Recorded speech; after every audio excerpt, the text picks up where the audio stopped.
xaflad si weyn loo soo agaasimay ayaa waxaa lagu qabtay hoolka shirarka lagu qabta ee Safari ee ku yaala magaalada Minneapolis ee gobolka Minnesota. xafladan ayaa waxaa soo qaban qaabiyay jaaliyada SSC ee gobolka Minnesota iyadoo lagu xusayay sanad guuradii labaad ee maamul ka soo wareegtay markii la aasaasay maamul goboleedka SSC. halkan ayaa waxaa isku soo baxay dadweyne aad u fara badan oo isku jiray dadka reer Minnesota iyo kuwa ka yimid gobolada kale. maraanu waraysanay qaar ka mid ah dadkii ka soo السلام عليكم ورحمة الله وبركاته. مقعي واحد إذا حاوقات وحن كانوا إمين حملتي سنة جورة دي SSC وأنا قلت بعد بيجينا مقالة ميامبوليس runtii aan baa farxad weyn ay noogu tahay arrintaa iyada ayaatay farxad weyn noogu tahay sanad guuradii SSC inaan u dabaaldegno sanad guuradii labaad ee SSC inaan u dabaaldegno aan maxaan ku dhahdaa qaybkayga ku qaadano farxadii noo soo bilaabatay guuradii labaad ee SSC waxaan ugu aqbaliyeenaa dhammaan shacabweynaha reer SSC meel kasta ay joogaan waxaan leenahay sanad guuro wacan waxaan leenahay sanad guuro wacan waxaan qoliyo aad iyo aad u qaali ayaan u tiraynaa dhammaan iyaga waxaan leenahay soomaalida kaleetana waxaan tusaynaa sida u duubanahay oo sanad guuradeena u sameynayno aan isu jecelnahay sanad guuro wacan ayaan leeyahay dhammaan dadweynaha السلام عليكم دمانك وحين وسلامنا سلامة إسلامك وحن كسر قيد لنا سنة جورة أو SSC وحن ندقينا سنة جورة SSC لما وإحنا جلسوا قيد كلايني أنت نجلسوا قيد كلاي سووا قبلينا وحن جعلنا إن قيد بعد هذا توا سنة إلى بعد سنة جورة عملية جود جريا TV كدرويش له أو كهرباء كهضية مقع بيروين شالية SSC كانت مجالة مع ستيك اللي هذا بصورة وحنا هلكن عملية وقدرية لما شعبنا الصوماليات كارهان مد الصوماليات سنة جورة اللبان يكسر ركتي أساس جورة SSC iyo halgamadiisii iyo siyaasaddiisii iyo naftiisii iyo mowqifkiisii anoo ka faa'iidaysanaya fursaddan TV-ga ay siiyey waxaan doonayaa halkayna marka ugu horreysa taasi uga diro shacabkii Soomaaliyeed ee sidaan xadarada ugu dhammaaday ee loogu gumaaday magaalada Muqdisho 4 bisha Oktoobar taasoo doonaya anoo magaca ku hadlaya shacabweynaha SSC taasi uga diraya halkan marka labaad sanad guurada SSC waa halkan SSC waxyaabaha ay u taagan tahay oo ugu weyn waxaa ka mid ah midnimada Soomaaliyeed waa shay muqadas ah oo laga maarmaan iyadoo ay tahay midnimada Soomaaliyeed wax lama taabtaan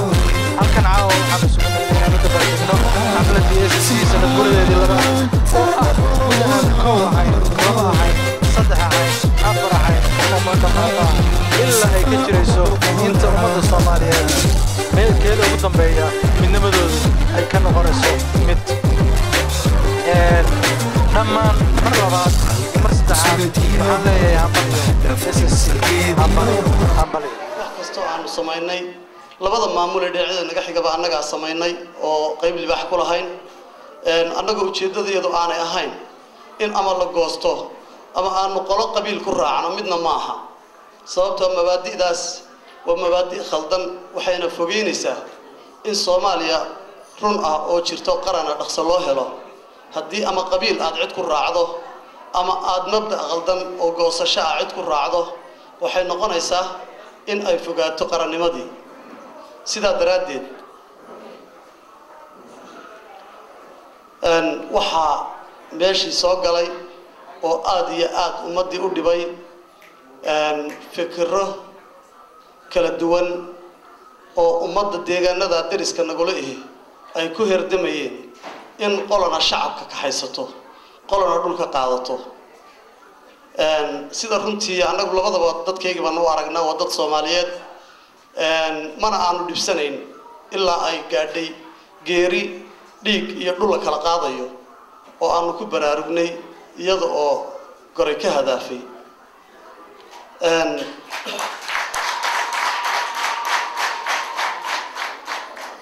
waxaa lagu waajibtay maahmahdii ahayd war intii aan qalayay adna wad qaybinaysa oo annaguna aanu ku mashquulsanayn sidii aanu labadaba intaanu la shaqeyno aanu Soomaali tan gacantan iyo gacantan intaanu ku qabanno aanu ku midayno oo annagoo labadiiba hayna aanu Soomaaliya ula galno laakiin annagiiba dhaxdii ka baxnay nasiib wanaag waxa lagu guuleystay in la abuuro maamul goboleedka oo ka dhex abuurmay meel aad u cidhiidhiyoon oo ay ka jirto isjiidasho siyaasadeed oo aad iyo aad u xad dhaaf ah lana isticmaalayo wax kasta oo bini aadam lagu duleyn karo ama lagu furfuri karo ama ay ku adkaanayso cidii isku dayda inay meesha wax ka samayso inay ku qaadato waqti badan laakiin nasiib wanaag way noo sahlanaatay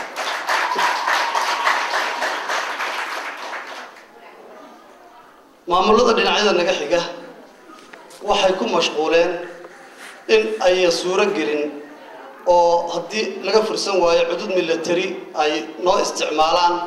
gaar ahaan qolada galbeedka naga xigta hase ahaatee waxay noqotay wax aan suurtagal ahayn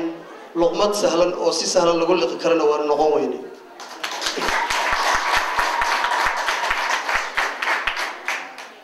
waxaanu u samaysanay maamulkan ma aha inaanu cid kula dagaalanno ma aha inaanu Soomaali ku kala fogeyno ma aha in aanu cid ku xadgudubno ma aha inaanu magaalooyin aanan deganayn oo aanan lahayn Soomaalinimo ka sokow oo beela Soomaaliyeed oo kala degan yihiin inaanu ku duulo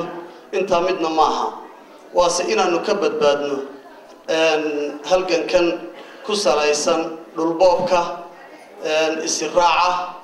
argoosiga iyo waxyaabaha badan ee ummadii Soomaaliyeed ka dhaxleen dagaaladii qabiil ee dalkii Soomaaliya sagaashaneeyadii burburiyay sidaa daraaddeed sida Soomaalida kale ama kuwa dariska nala ah ama koonfurtaba waxaanu leenahay shakhsiyaadka bini aadamka ee sida caruurta sida waayeelka sida maxay tahay dhalinyarada sida odayaasha iyo xubnaha bulshada oo dhan oo mid waliba u baahan yahay inuu helo daryeelkii iyo xuquuqdii uu ku lahaa ummadda Soomaaliyeed ama deegaanka uu degan yahay sida nabadgelyada waxbarashada caafimaadka iyo wixii la mid ah arrintaas waxay suurtagal ka dhigtay baahida awgeed in shacabka deegaanada degan gudaha iyo dibadba ay samaystaan maamul goboleedka SSC Sool Sanaag iyo Cayn Soomaaliya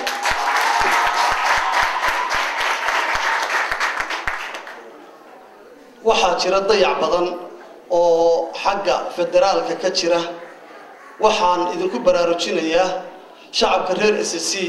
inay yihiin kuwii taariikhda ummadda Soomaaliyeed ee wanaagsan ee halganka ku salaysnayd iyo xornimada iyo calanka aabaha u ahaa ummadan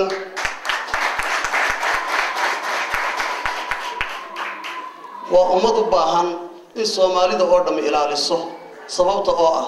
waxay leeyihiin taariikh wanaagsan oo ummadda Soomaaliyeed ku dhaxleeyeen xaqna ay u yeelanayaan in la ilaaliyo jarmalka ayaa waa dhexdaasa qoraal ay soo saareen oo ay kaga hadlayeen adduunyada wadamada dadka ka sii tirtirmayo sida Soomaaliya barkow ka dhigeen oo dadkeedii oo dhami dibadda uga yaacayo kuna milmayo dunida kale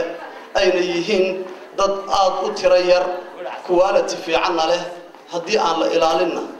adduunyada ka tirtirmaya sida daraaddeed Soomaalida waa in la ilaaliyaa bay yiraahdeen oo dadka noocaas iyo abuurta noocaas in la ilaaliyo weeye ay soo qoreen taa anna waxaan kasii dheeganayaa ama ka diiranayaa shacabka reer SSC Soomaaliya waa inay ilaaliso weeye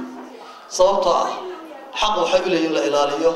maadaama ay hayaan shaqadii dawladda Soomaaliya laga rabay ee ahayd ilaalinta iyo midnimada qaranka Soomaaliyeed iyo koow inaynu nahay hal dal annaga nabarrada nagu dhacaya waan u dul qaadanaynaa sababta oo ah waxa aanu ku dhimanaynaa waa waddankayagii iyo dalkayagii iyo dadkayagii jiritaanka Soomaaliya maadaama arrintu sidaa tahay waxaa waajiba dawladda federaalka ee Soomaaliya lafteedu inay ka qayb qaadato oo ay gacan naga siiso ilaalinta ummadda ee aanu sida gaarka isaga xil saaray annaga oo ka ilaalinayna Soomaali kale dadka ayaan u dayn doonaa khudbadaha intooda dambe waxaan se idiin sheegayaa shacabka reer SSC waxay leeyihiin aqoon-yahankooduna wuxuu hadda u kacay in ay wixii ka khaldan halganka iyo ma garanaysaa wanaagga aanu hadda wadno oo laba jirsaday in la sii qurxiyo ma ogolaan doono in nala dhex galo annaga iyo aqoon-yahankayaga shacabka iyo aqoon-yahanka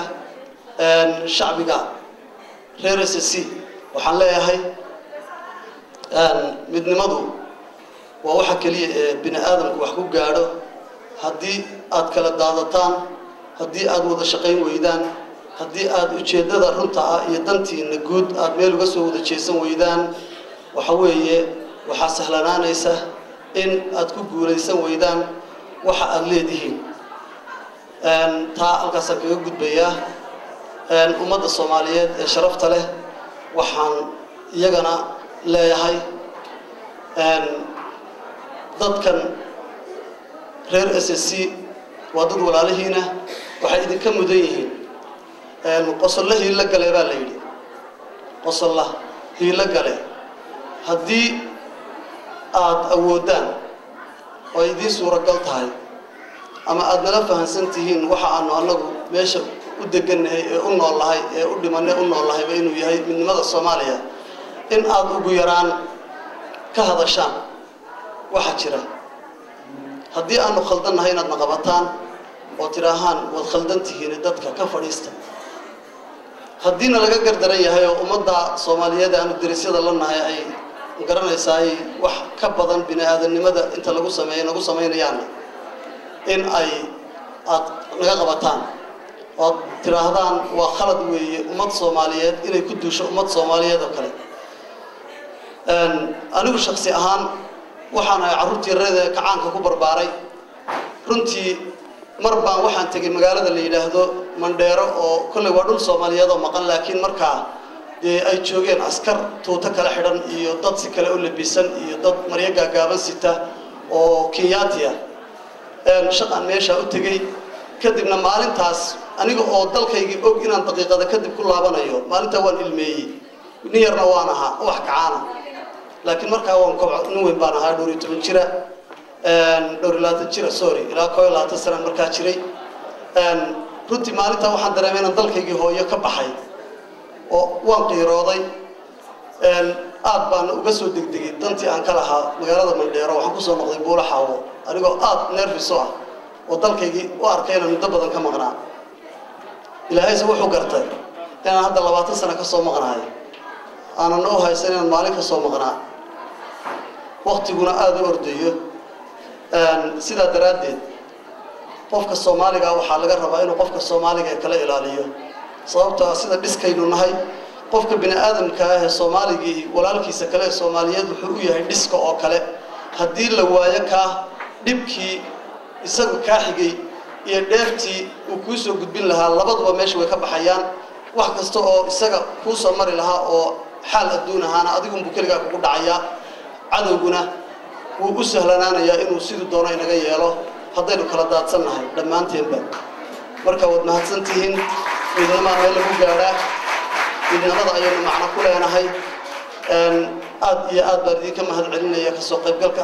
xafladda ka soo qayb gasheen wadna mahadsantihiin wassalaamu calaykum waraxmatullaahi wabarakaatuh داود علي دالا يوم حيدا ضحى النقال هل إحدى وتعال. تمام يا سلامتي.